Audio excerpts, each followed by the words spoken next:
गुरु साक्षात् परब्रह्म तस्मै गुरुवे नमः। एक बार फिर से बोलो जरा जम के, गुरुर्ब्रह्मा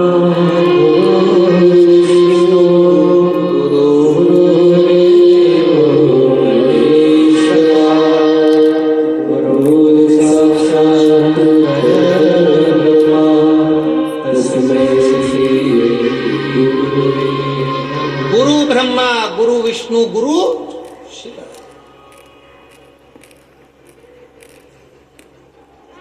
अब कहने वाले ने तो लिख दिया, उसको समझने वाला कैसे समझेगा?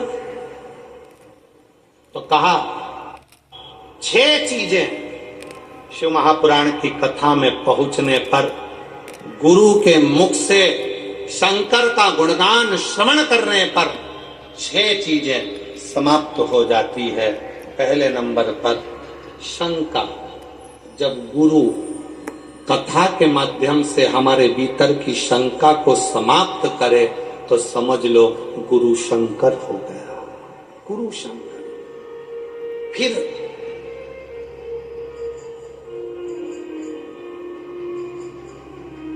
गुरु शिव महापुराण की कथा के माध्यम से आपके भीतर के मोह को भंग करे तो समझ लो कि गुरु मोहन हो,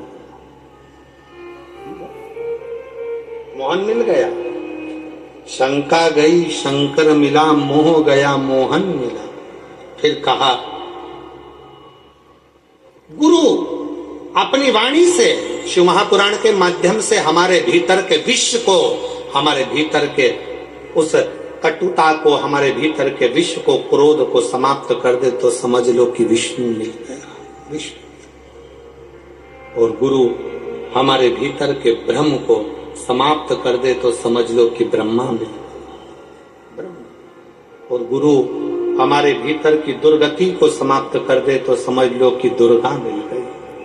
और गुरु हमारे भीतर के गुरूर को, हमारे भीतर के गुरूर को, हमारे भीतर के अभिमान को समाप्त कर दे तो समझ लो कि कोई गुरु मिल गया।